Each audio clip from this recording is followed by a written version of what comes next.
नमस्कार दोस्तों, मैं अंकुर उपाध्याय स्वागत करता हूं आप सभी का एक बार फिर से अपनी नई वीडियो में। दोस्तों, कल मेरी हेडलाइन थी बाजार बंद होते समय इंडेक्स हरे निशान में लेकिन स्टॉक्स नीचे। आज मैं आप सभी के साथ मॉर्निंग में शेयर करना चाहूंगा कि इंडेक्स में तो गिरावट है लेकिन ब्रॉडर मार्केट में ऐसी कोई गिरावट है नहीं।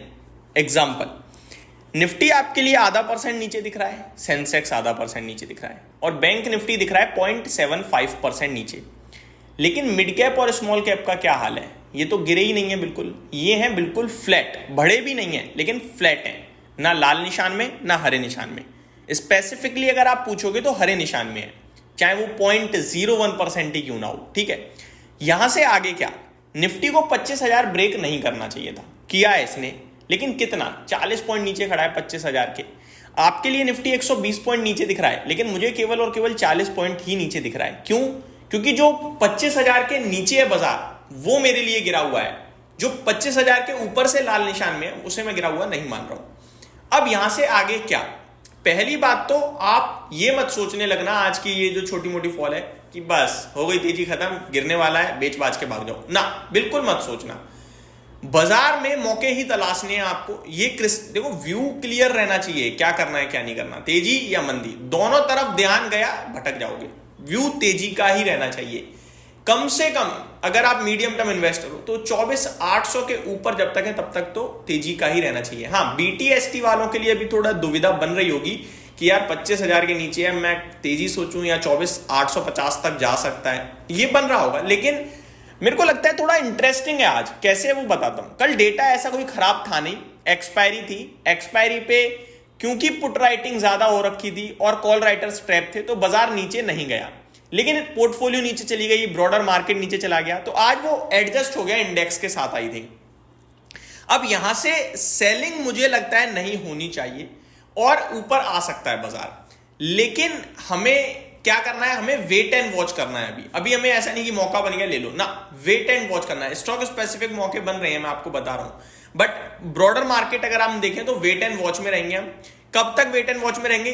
कम से कम आज वीकेंड से पहले क्लोजिंग है तो देख लेते हैं कि कैसी क्लोजिंग आती है। 25,000 के ऊपर अगर हम दोबारा निकलना शुरू हुए तो भैया सुपर पॉजिटिव हो जाना ये, और समझ लेना कि चलो 25,150 तक गए हम और नीचे दोबारा एक टेस्ट करने आए, वापस से बाजार में स्ट्रेंथ आई और अब जा रहे हैं 25,350 की तरफ। क्लियर है? तो बाजार को लेकर अभी मैं नेगेटिव तो नहीं हूं, लेकिन हाँ, अभी मैं जो BTST वाले हैं, 1-2 दिन वाले हैं जो 2-4 दिन के लिए काम करते हैं, उनके लिए कहूंगा कि वेट कर सकते हो आप। बाकी जो मीडियम टर्म वाले हैं 3-6 महीने के लिए, उनसे कहूंगा भैया गिरावट में मौके तलाशिएगा। बेशक अभी नहीं तो 24,900 के आसपास आ जाए तो वहां जरूर तलाशिएगा। इनकेस 25,000 दोबारा ब्रेक करे तो फिर ज्यादा इंतजार मत कीजिएगा, लेने के मौके तलाशिएगा। बढ़े आगे अगर तो मार्केट ब्रेथ नेगेटिव है, बट ऐसी कोई खास नेगेटिव नहीं है। 1490 शेयर्स आपके लिए नेगेटिव ट्रेड कर रहे हैं, 1020 शेयर्स पॉजिटिव ट्रेड कर रहे हैं, तो थोड़ा गिरने वाले शेयर्स की संख्या नो डाउट ज्यादा दिख रही है। सेक्टर स्पेसिफिक मीडिया क्षेत्र में तेजी है बट उसका वेटेज नहीं है, इसलिए वो बाजार को कुछ सपोर्ट दे नहीं पा रहा। फार्मा में % की तेजी है। ऑटो और मिड कैप सिलेक्ट आपके लिए फ्लैट टू पॉजिटिव है। बाकी देखा जाए तो सब नेगेटिव है, जहां पे metal, Nifty bank, financial services, FMCG, IT, इनमें थोड़ी अच्छी खासी प्रॉफिट बुकिंग आज देखने को मिल रही है। निफ्टी बैंक बीते कुछ दिनों से लगातार प्रेशर बनाने का काम कर रहा है, जहां पे ICICI बैंक और HDFC बैंक दोनों ही ये प्रेशर बना रहे हैं जब से वो सेबी का एक कमेंट आया था इंडेक्स वेटेज को लेकर। बात करें दोस्तों आगे अगर, तो टॉप गेनर की लिस्ट में आपको बताना चाहूंगा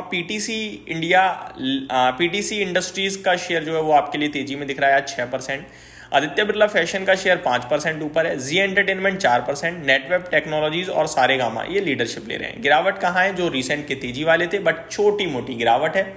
जेके सीमेंट टॉप लूजर है, मात्र 2.5% नीचे। रेमको सीमेंट, LIC हाउसिंग, IDBI, कल ही मैंने आपसे कहा था कि ये जो खबर है ना, ये इस पे एक दिन आप पैसा बनाने की सोचोगे नहीं बन पाएगा। आप देखो 2% नीचे हो गया। कल कितनी पॉजिटिव खबरें चल रही थी, शाम को पता चले फिर ऊपर हो जाएगा। ये बहुत वॉलेटाइल हो जाती हैं ऐसी चीजें।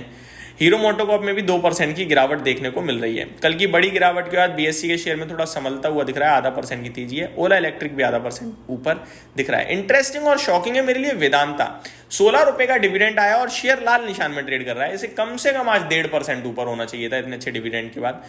मॉर्निंग में ऊपर था भी लेकिन अभी नीचे है। लेट्स सी क्या करते हैं। आगे बात करें दोस्तों निफ्टी के बारे में, तो 12 स्टॉक्स पॉजिटिव हैं और 38 नेगेटिव हैं। पॉजिटिविटी को lead BEL, M&M and Sun Pharma कर रहा है। बीईएल में 1.25% की तेजी है, एमएनएम और सन फार्मा करीब 0.5% 1% ऊपर है। गिरावट हो रही है Hero MotoCorp, HCL Tech, JSW Steel, Grasim, HDFC bank, जो कि करीब 0.25% से लेकर 1% तक नीचे देखने को मिल रहे हैं। बड़ी खबरों की बात करें तो रशिया और यूक्रेन के बीच में फिर से थोड़ा सा विवाद बढ़ा है, जहाँ पे रशिया कह रहा है कि यूक्रेन हमारे ऑयल ठिकानों को हमला करने के लिए सोच रहा था, तो हमने ये सब किया है। वहीं दूसरी तरफ फेड मिनट्स में ये आ रहा है कि रेट कट संभव नहीं है एक बार फिर से, और इसकी डिटेल्स मैं आप सभी के साथ डेफिनेटली शेयर करूंगा।